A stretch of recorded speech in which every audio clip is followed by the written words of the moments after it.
Well, the escalation in the war in Ukraine is getting worse by the minute, not better. It seems instead of calling for peace, there is additional escalation that's moving us closer to nuclear war. And there's a big event that's being held in Washington, D.C. called the Rage Against the War Machine, which will be held on February 19th.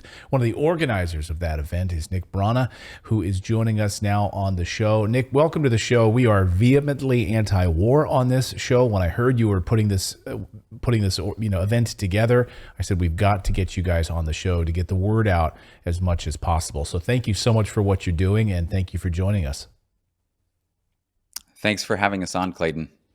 So what was the impetus for this event? What was maybe the moment that you said we need to mobilize? We need to bring people to the nation's capital, and we need to really bring awareness about this? I think it was the progression of the war and the fact that it's become increasingly clear that this is not, in fact, even a proxy war, but it is a direct war between the United States and Russia. That is now what the Ukrainian defense minister has said, that they are fighting the war on behalf of NATO. The logistics, the weapons, the targeting, the strategy, everything comes from NATO. And also you have that being said also by the Russian defense minister. You have it increasingly said in the West. You have, of course, the German foreign minister that is saying that that they were at war with Russia and speaking on behalf of Germany, but also on behalf of all of Europe when she makes that comment, all of Western Europe.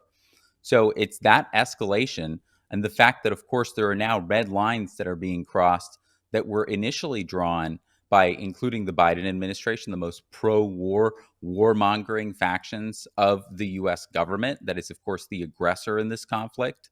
The fact that just a few months ago, they were saying to send tanks, are you crazy? That would be a third world war. And yet here we are with tanks being deployed from the United States, from many different countries across Europe, including most absurdly and ironically, Germany, being deployed from Germany. Who thought that we would see German tanks again being deployed towards Russia to fight Russia? I think people don't understand that 27 million Russians died defeating the first Nazi regime in Europe. And the idea that Russia was simply going to tolerate the establishment of another one with a 30-nation transatlantic military alliance behind it that is shipping it tens of billions of dollars, $100 billion plus in weapons and military aid, that it was going to tolerate that they were going to tolerate the induction of Ukraine into NATO,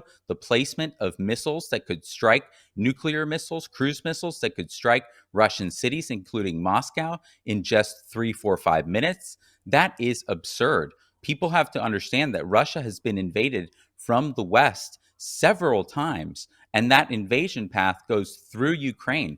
There is a historic generational memory in Russia of the First World War, the Second World War, what was done to them during the 90s with the absolute devastation, the fact that Russia's domestic product crashed by 50% with the Yeltsin administration that was essentially installed by the United States. That's why Putin has a 70, 80% favorability rating while fighting this war. And that's why he calls it existential. And it's not just Putin, it's all of Russia. It's the Kremlin that agrees with this. No Western country, the United States, the UK, any country in Western Europe could draft hundreds of thousands of people to fight a war without facing a revolution. And yet you see that the leadership in Russia is able to do that because they correctly have assessed, with the agreement of the Russian people, that this is an existential war being waged by the United States, the UK,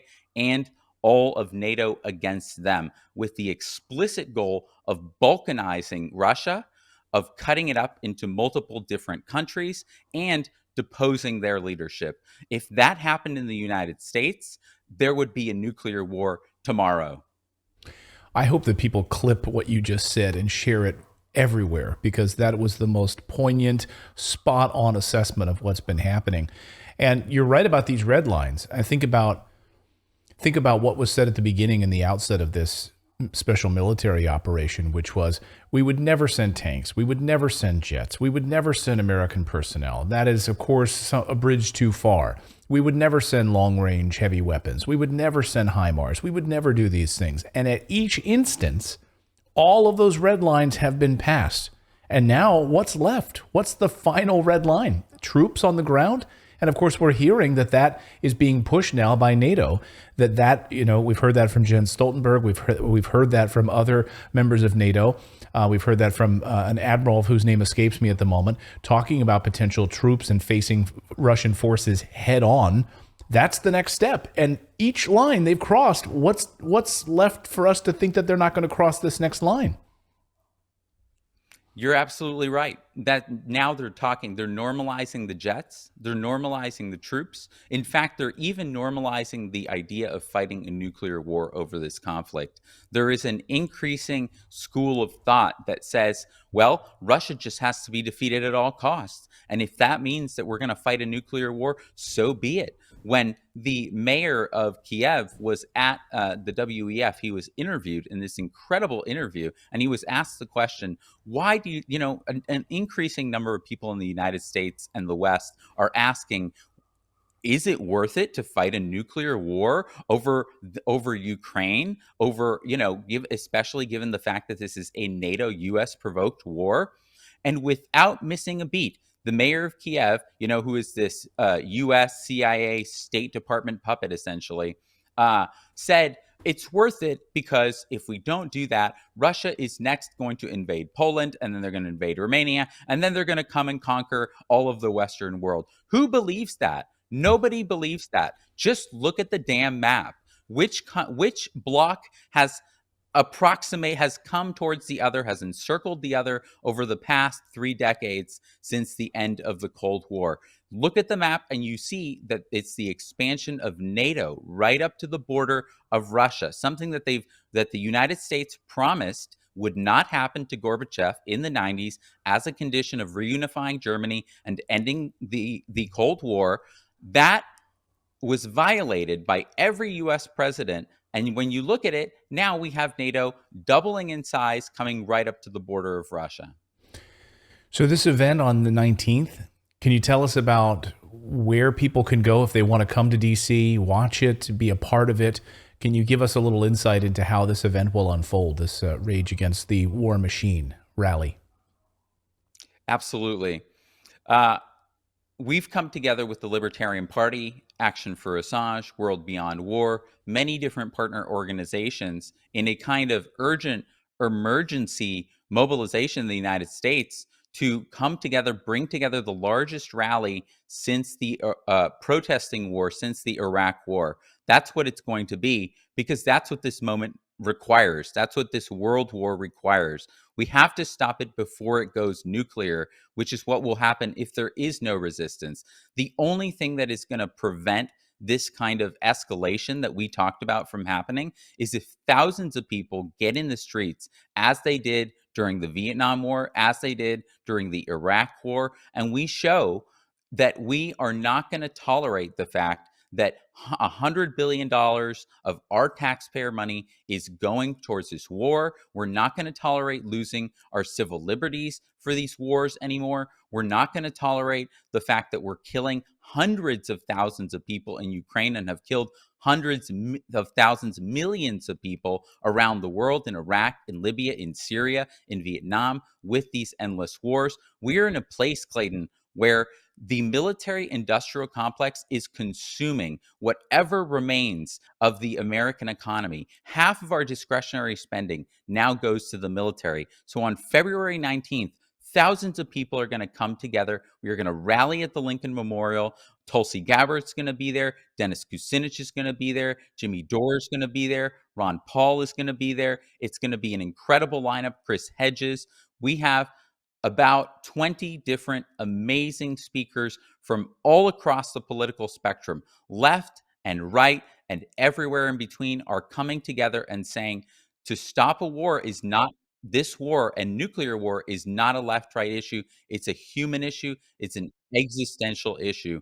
After the rally, we're going to be marching to the White House, and we're going to deliver our demands directly to that demented warmonger, Joe Biden. And what has the media response been like?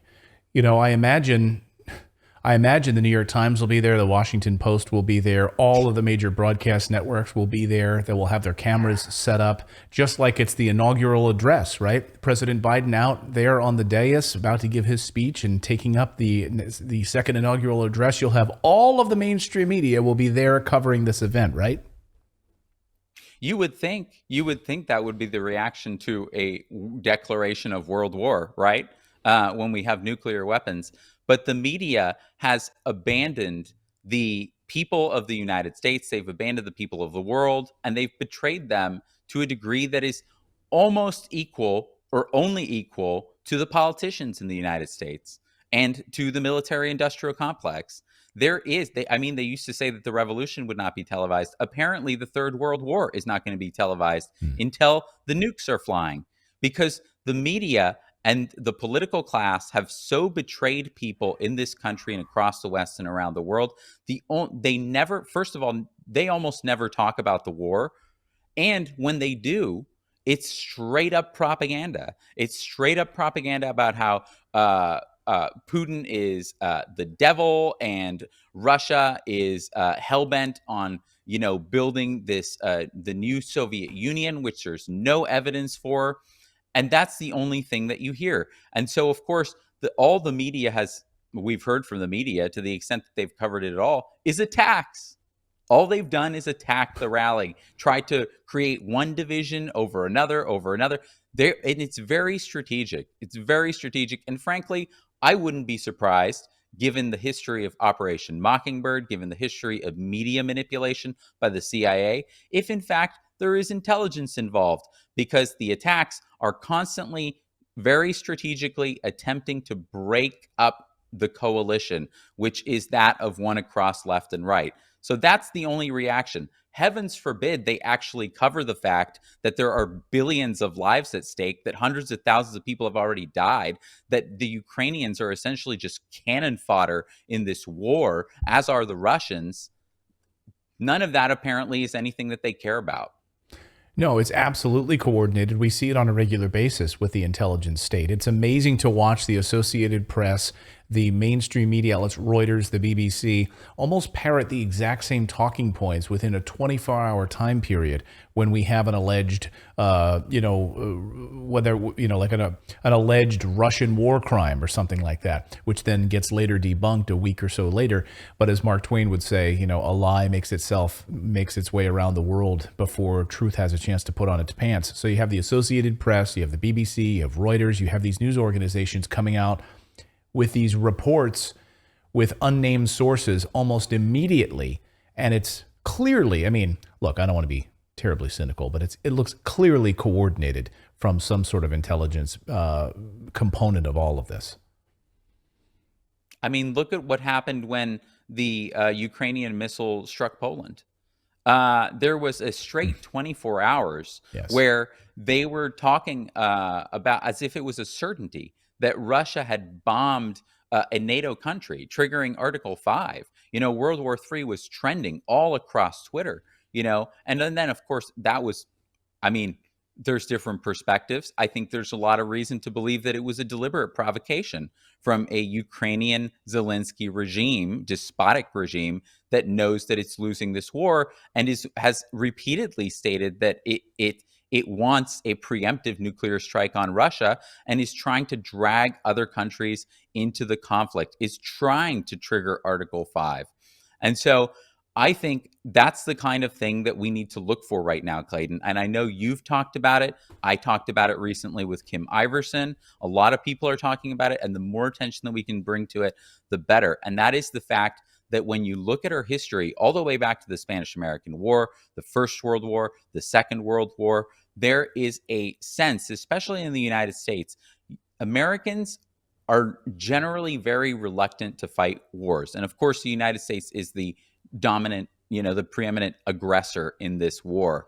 But that's why there always is a false flag or some kind of action that is used to gin up jingoism and hysteria that is then turned towards a war and used to justify the next escalation, the escalations that the American people would otherwise say, hell no. And so those look for that kind of thing right now. Look for it to justify the deployment of F-16s, the creation of a no-fly zone, the deployment of troops. They're sending, I mean, what you have going on right now is that the CIA and the military-industrial deep state is essentially deploying its number one favorite errand boy, David Petraeus, to go deliver its message on the Sunday shows on ABC, a crazy message. The things that he's talking about is that Putin should be assassinated, he should be deposed, the country should be broken up.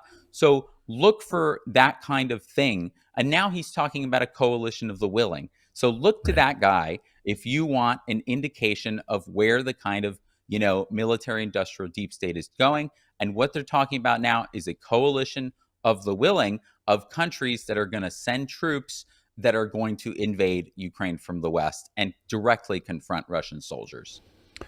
Yep, it's coming. It's coming. And thank you guys for what you're doing. So the event is happening on the 19th of February. That's a Sunday in Washington, D.C. People can go to, what's the web address? We'll have it linked up in the description if people want to come to D.C., if they want to watch it, be a part of it, donate, get the message out. It's rageagainstwar.com. Come stand up to the military-industrial complex with us, because nothing other than people power is going to stop this war. Well said. Nick, thank you for what you're doing.